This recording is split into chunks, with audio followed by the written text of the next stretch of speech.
Muito bem, estamos de volta ao vivo aqui pela TV Semana, nesta terça-feira com o Semana Esportes, abraçando a turma bacana que nos acompanha. Tem muita gente nos acompanhando, turma da melhor qualidade. A minha amiga Carol Mendes, a Carolina, lá na Doctor TV, mandou um recado seguinte: só tem feras aí. Né? Só tem, fera, né? O Jorginho conheceu lá em Recife, né? Porque o Leão foi uma fera para cima do Galo. Um abraço aí para a Carol, que está nos acompanhando. Um beijo no coração dela, que é sempre carinhosa e solista com a gente, né? Carol, acordou na hora, ó. Um beijo para você, Carol. Um beijo, Carol. E o Mariano Gil, não esquece do Glorioso, hein? Não esquece do meu Botafogo e Ceará hoje, pela Série B. Ô, Mariano, a gente abre espaço aqui para a Série B de vez em quando, né? Mas é só para quebrar o gato. Não pode ficar falando de Série B direto aqui, não. Brincadeira, Mariano. O Botafogo está aí, rumo à ascensão, caminhando para o lugar que ele é merecedor, né? Caminhando para o seu lugar, que é a Série A. E aí o Clemilson Calais, meu amigo Clemilson da Polícia Civil, está dizendo: Mariano, o noticiário do Semana Esportes é local, né, e estadual. E é de Série A, segunda divisão, você assiste outro canal. Está dizendo aqui o Clemilson brincando com o Mariano, né? Um abraço aí para essa turma bacana. Um abraço para o Clemilson também. Que está nos acompanhando. E a minha amiga Glaucia Cristina está dizendo aqui: que turma bacana, sou fã de vocês. Um beijo no coração da Glaucia que está nos assistindo. Glaucia, abraço a você, querido. Sempre nos prestigia. E para encerrar, a Sica está aqui, ó, precisa me lembrar desse 4-1, gente. Esquece isso. Está dizendo aqui a Sica Spala, né? Você, quando tiver na nossa mente, a gente tiver receita, a gente lembra, né, Jorge? Infelizmente. Né? Ô, Clemilson, pode mandar as coisas do meu zap aqui, no privado, que não tem problema não, que eu solto no ar aqui. Pode mandar. Um abraço. Ele está acostumado a saltar no ar mesmo.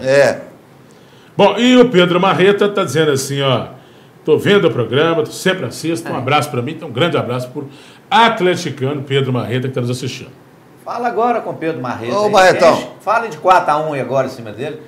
Falou mostra a Marreta não. Você na rua aí. Mostra a Marreta não, ó, naufragou. Normal, cavalo paraguaise mesmo, viu, Marreta? Um abraço. Bom, é o seguinte, seguimos então aqui com o nosso cronograma, falando agora da Liga Sul-Minas Rio, né? E esta liga já rompeu, né? Eu achei até estranho quando houve acordo com a CBF. Eu falei: uai, acordo de Calil, de clubes dissidentes aí com a CBF, tem também estranho. Menos de uma semana depois, já houve o rompimento dessa liga com a CBF. O Alexandre Calil, né, que é uma das pessoas que está diretamente envolvida nessa liga, em assuntos relacionados a essa competição que estão tentando organizar, né, o Calil disse o seguinte: a casa do atraso, que é a CBF, continua atrasada. Né? A Confederação Brasileira de Futebol propôs a realização de uma assembleia, o que revoltou a liga, e o pedido da CBF acabou não sendo acatado, né? E inclusive este teria sido um dos motivos do rompimento dos organizadores dessa liga com a Confederação Brasileira de Futebol. Aí fica tudo mais difícil, né? Porque organizar campeonatos sem a CBF já tinha disponibilizado a arbitragem, né? Aquela questão dos profissionais da área médica que fazem exames de antidoping, por exemplo, e tinha uma série de outras questões, como a elaboração da tabela. Agora, com a saída da CBF, a liga tem que se virar sozinha. Não sei se isso vai andar, não sei se essa coisa vai para frente, porque vai ficar aquela coisa meio paralela, né? Aí faz igual 87, né? O Flamengo foi campeão brasileiro, legítimo, por causa da organização da Copa União, organizada por uma liga. A CBF ficou à parte dessa questão, não participou da organização e, portanto, não considera o Flamengo campeão. Aí é aquela briga judicial eterna, né? Aí criam essas Sul-Minas.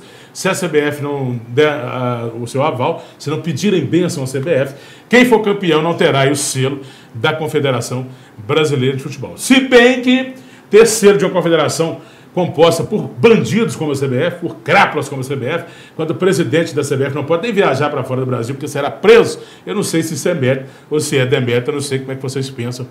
Começo com você, Jorge. Olha, Léo, praticamente você falou tudo, né? Hoje o momento da CBF é diferente daquele momento, né? De 87, 86. Agora, eu não gosto de dar uma nota 10 para o Calil e tudo, não. Acho ele, em alguns momentos, super necessário. A chegada dessa liga, lógico que não agrada a CBF. O Del Nero não está se opondo muito, porque o Del Nero, como você disse, não tem moral nem para pegar um ônibus direito para pular de um estado para o outro, nem de um país para o outro. Então ele não está se opondo muito, mas ele está organizando, né, dentro dos bastidores, com alguns clubes, né, ligados a ele, tentando realmente melar, né, a criação dessa liga. Essa liga é um calo, sim, no pé da CBF, é um calo no pé do Del Nero, e a gente espera que ela calo no pé da TV Globo, né?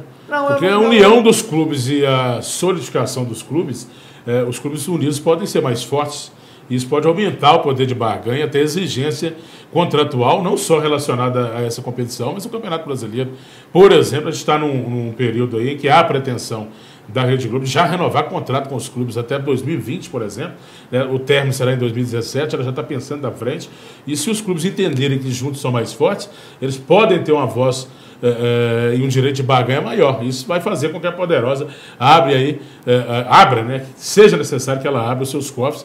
E ela não está vendo com bons olhos isso não, assim como a CBF, que é parceira dela. Concordo também com você, né? Embora eu tenha alguns questionamentos quanto a essa coisa da Globo. Muita gente quer entender que a Globo, né, ela atrapalha muitas das vezes, questões de horário, marcar os jogos, está tudo sob o controle dela. A gente diz que quem paga, né, tem o direito, e realmente ela paga, mas tem alguns questionamentos bastante polêmicos, que não é agora que a gente vai debater isso, mas a questão da liga já é um desejo antigo no futebol brasileiro, que se forme uma liga independente para conduzir os rumos do futebol brasileiro e que a CBF fique única e exclusivamente para conduzir as seleções. É lógico que isso, né, não vai agradar muito o Del Nero, mas o Del Nero também, a qualquer momento, ele pode ser também tanto preso, como você disse aí, quanto banido também da CBF. Vamos aguardar, né, André, que isso aconteça o mais rápido possível para o bem do futebol brasileiro. E a chancela, então, da Confederação Brasileira de Futebol, como eu falei agora há pouco, às vezes, né, diante das circunstâncias, ela é muito mais demérito que de mérito, né? Porque convenhamos com a Confederação Brasileira envolvida com tanta denúncia de corrupção, né? Entra presidente, sai Marinho, entra Del Nero, Ricardo Teixeira, enfim, juntar os três, meu amigo, não faz um, com tanto presidente assim envolvido em falcatrua e em denúncia de corrupção. André. É uma pena o futebol brasileiro, né? Porque, você veja bem, está tudo já acertado a questão entre Liga, né, que seria a Copa Sul-Minas e CBF. Por pressões de alguns times grandes, considerados paulistas, houve essa melação pelo parte da CBF, onde poderia sim crescer essa liga e bater de frente com ela. O seu Del Nero, não precisa nem comentar nele, porque ontem, há pouco tempo agora, há 48 horas atrás, já foi recusado aí como membro do Conselho Sul-Americano de Futebol, expulso aí da Conmebol. Então, é uma lamentação, porque se já deu certo em anos anteriores com a Copa Rio-São Paulo e a Copa Sul-Minas, porque não dá certo agora. Tudo isso é medo de ser descoberto algumas coisas que a própria CBF tenta cercar para não ser banido o Del Nero. Aí sim eles vão e melam um torneio dele, de seria grande importância, não só para o futebol brasileiro, como o sul do Brasil, questão econômica. Muito bem. Algo mais sobre essa polêmica, sobre a questão da liga? Dá para ver os próximos resultados. Eu penso que faltou um pouco aí de jogo político aí, porque deveria ter trazido pelo menos uns 3 ou 4 equipes de São Paulo para fazer parte dessa Sul-Minas. Tentaram, não até porque São Paulo faz parte desse eixo sul, né? Óbvio que, vindo as equipes de São Paulo, eu acho que iria até enfraquecer o próprio Campeonato Brasileiro, porque aí nós iríamos ter um brasileiro, né, à parte dentro do além futebol, das outras competições, e a Copa do Brasil começa já no início do ano, né, e dura praticamente todo o ano. Por exemplo, diz que vai continuar agora até o fim do mês de novembro, quando será o seu término, né, e esvaziaria por completo os estaduais, né, que por si só já são ruins, né, são deficitários, desnecessários, longos, e estariam quase que por completo vazios, né. E isso desinteressaria muitos patrocinadores e a própria televisão que patrocina e que transmite os estaduais. O Del Nero já foi presidente da Federação Paulista de Futebol, né? Teve favorecimentos explícitos, tanto que já foi mostrado pela Folha de São Paulo como presidente da Federação Paulista. Ele tinha um patrimônio imobiliário de 4 milhões e 800 mil reais. Após assumir a vice-presidência da CBF, foi para 6 milhões e 900 mil reais. E hoje, com o atual presidente, nada mais que 9 passa-se vidas e vidas trabalhando. 9 milhões e 400 mil reais. E não se vê uma ascensão tão grande de patrimônio imobiliário. Como que esses caras conseguem. Então ele tem que puxar a sardinha para lá. E agora ele vai perder $200 mil, né, que ele recebe da FIFA, né, anualmente, né, só por fazer parte do Comitê Olímpico da FIFA, né. Então, não fará mais parte? Não fará mais parte, então vai não participar das reuniões, né? Justamente. E por que ele não participa das reuniões? Porque se sair do Brasil, ó, algema pega aí. Bom, mas só para finalizar essa questão da Sul-Minas, eu Eu falei num programa anterior aqui que eu ia deixar minha boca para comer essa farinha mais tarde. Um abração para você, Flávio Anselmo. Então, eu vejo essa iniciativa da Liga com bons olhos para que ela possa crescer e se fixar como uma Liga Nacional, uma Liga Independente Nacional. Assim eu vejo com bons olhos. Agora, quanto a essa questão da Liga para dirigir o futebol Sul-Minas, eu vou deixar essa boca para comer essa farinha mais tarde. Muito bem. Bom, passado o recado aí, a gente fazendo essas análises relacionadas à criação desta Liga e desta competição, vamos seguir o nosso cronograma aqui, falando um pouco do Fluminense. Ontem nós falávamos aqui do trabalho importante, significativo, desenvolvido pelo Santos e pelo Tricolor do Rio, né?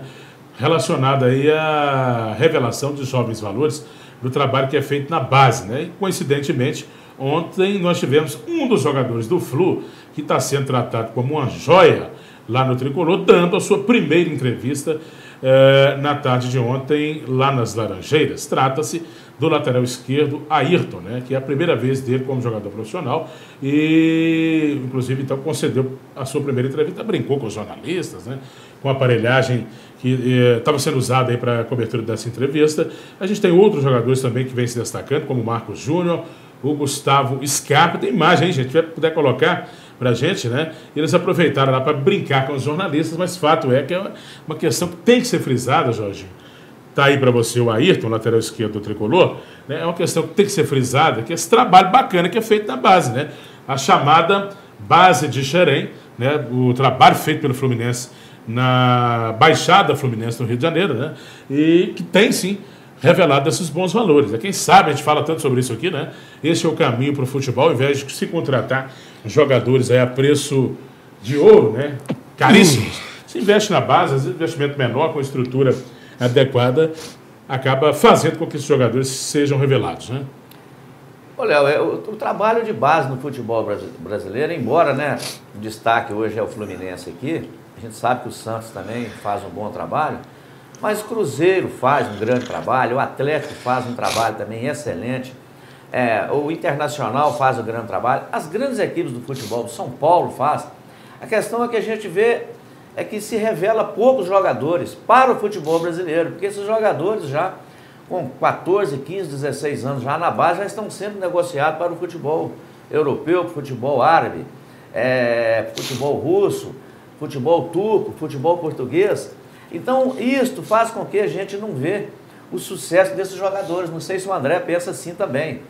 Mas eu vejo o trabalho de base no futebol brasileiro muito bom. Também tem alguns questionamentos quanto à forma didática, quanto à forma de trabalhar esses jovens garotos desde do início. Penso que deveria ser feito um trabalho diferente do que vem sendo feito. Mas o trabalho num todo eu vejo como excelente. André, por que você acha que todos fazem um trabalho, mas, como disse o Jorginho, se revela pouco e somente alguns se destacam, né? Por que você acha que Fluminense e Santos, ontem nós falamos um pouco do Santos aqui também, né, quem mais apresenta resultado? Fluminense mais de imediato, o Santos mais a longo prazo, com outros valores de outras épocas, mas enfim, por que esses dois se destacam mais em relação aos demais? Olha, eu fiz um levantamento ontem, 2014 e 2015, o Fluminense foi o time brasileiro que mais revelou jogador para o exterior. Ele teve uma renda total de mais de 100 milhões em investidores em cima desses jovens valores. Então, por isso que às vezes o Jorginho cobra tanto aí, porque às vezes não aparece o futebol brasileiro, porque antes de aparecer, já foi vendido para lá. Chega lá, Jorginho, é tratado como um profissional sério, e a maioria das vezes, em alguns casos, se prefere naturalizar o país de origem, ou seja, que está jogando futebol. Às vezes não tem chance na seleção brasileira.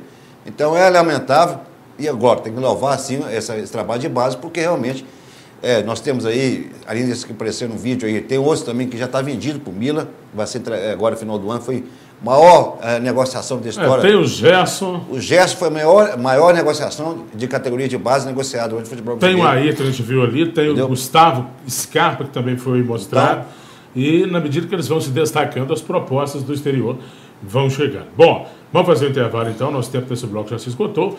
Na volta a gente fala do Clube Atlético Mineiro, Galo de Minas, na luta ainda pelo título brasileiro. Está muito difícil, é verdade, mas nós teremos aqui a volta dos jogadores ao trabalho. Teremos o Thiago Ribeiro se posicionando, falando que o Galo vai seguir firme e forte aí, tentando aí essa conquista. É complicado, claro que é, mas ainda é possível, segundo o Thiago. A gente traz tudo sobre o Galo para você, na sequência depois do intervalo. E, claro, ainda hoje o noticiário do Cruzeiro. O bicampeão brasileiro também, claro, será destaque aqui no nosso programa, que faz mais uma pausa e volta já já.